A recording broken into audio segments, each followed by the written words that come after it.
Bonjour à toutes et à tous. Aujourd'hui, nous allons voir la leçon de lecture de la page 46.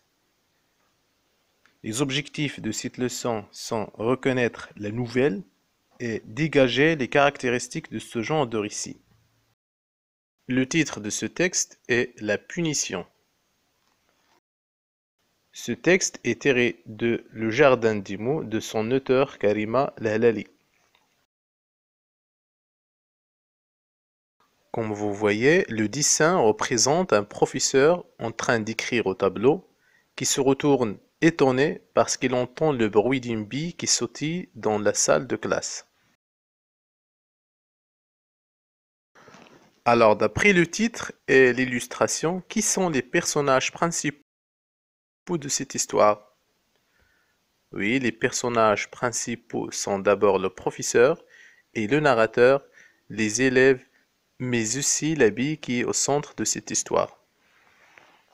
Deuxième question, quelle information le titre apporte-t-il? Qu'annonce-t-il? Oui, le titre montre qu'un élève a fait une bêtise. Il annonce que l'enseignant va chercher le coupable pour le punir. Maintenant, vous écoutez bien, on va lire le texte. La punition. Juché sur l'estrade et caché derrière ses épaisses lunettes, le professeur expliquait toujours son cours de grammaire dans un débit de paroles rythmé et cadencé.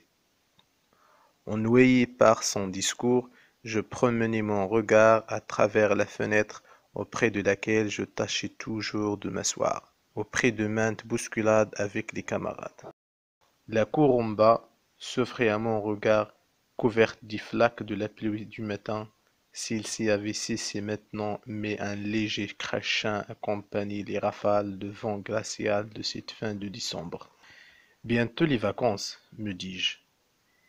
Même les terrains de sport étaient vides, nul n'osait s'aventurer dehors avec ce temps. On préférait plutôt se résigner à assister aux cours que d'aller jouer aux billes. Instinctivement, je mis la main dans ma poche, je palpai les 6 billes que je portais toujours sur moi. J'en avais 2 rouges, 3 vertes et une bleue. Celle-ci était ma préférée, la bille magique. Je la cherchai des doigts et la caressai dans un mouvement d'affection et d'orgueil. Grâce à elle, je gagnais toujours.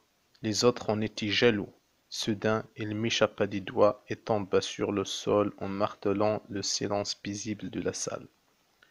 Tout le monde se retourna vers la rangée où j'étais assis. Le professeur dut interrompre sa tirade sur le discours indirect.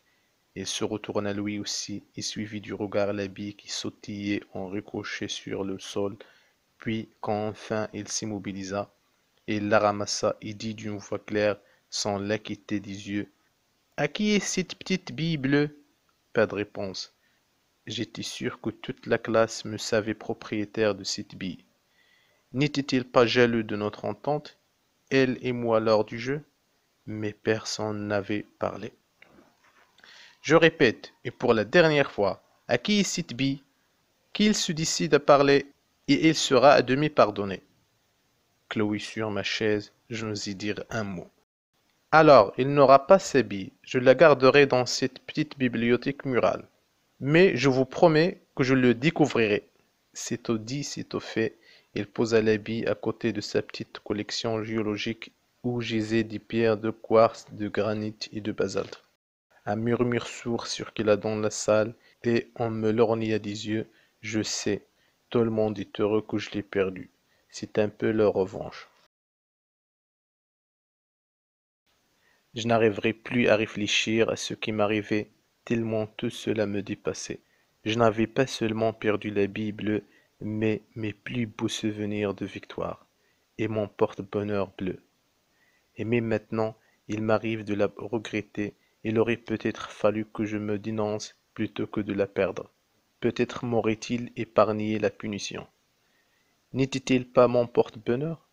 Ce vent encore, quand mon regard fuit par la fenêtre vers l'horizon lointain, je pense à elle, ma chance. Je m'abandonne sur les voiles du rêve vers la haute mer bleue. On passe maintenant aux questions de la rubrique Je développe. La première question. Où se déroule l'histoire? Oui, l'histoire se déroule dans une salle de classe. Deuxième question. Quand s'est passé l'événement raconté, qui le raconte?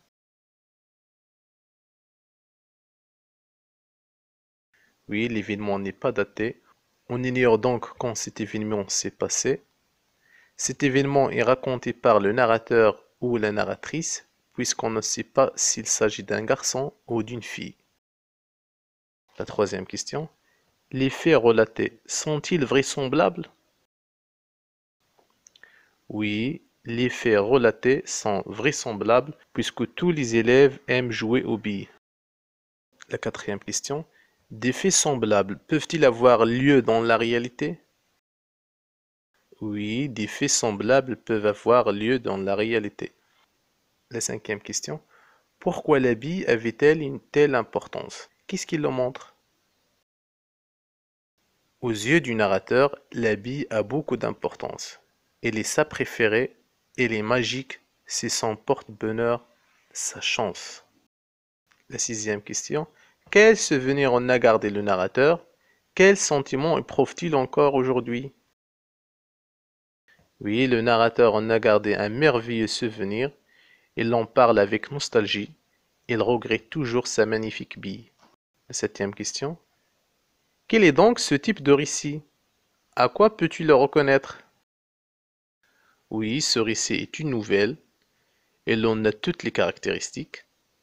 C'est un récit court qui raconte une histoire complète, vraisemblable, avec peu de personnages, qui donne de l'importance aux pensées et aux sentiments. Retenons alors, la nouvelle est un récit qui porte sur une situation ou un événement. Généralement, les faits racontés sont vraisemblables, c'est-à-dire proches de la réalité. Dans la nouvelle, on donne de l'importance aux pensées et aux sentiments.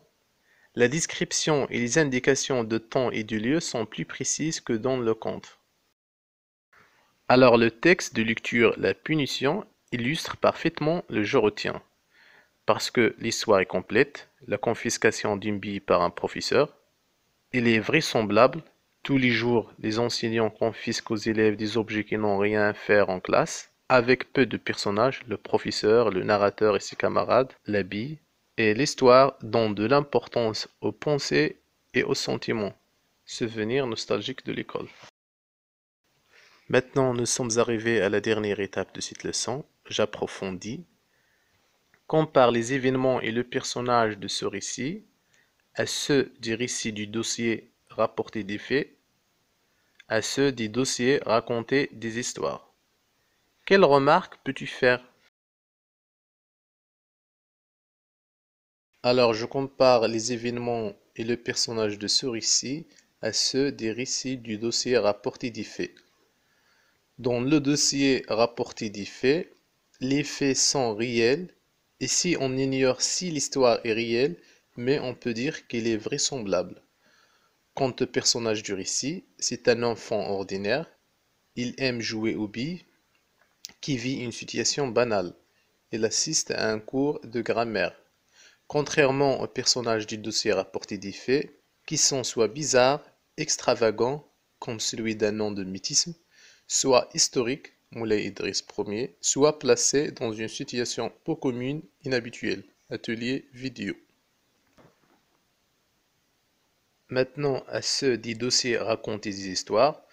Dans le dossier raconter des histoires, les faits sont imaginaires, que ce soit ceux des histoires drôles ou ceux des contes.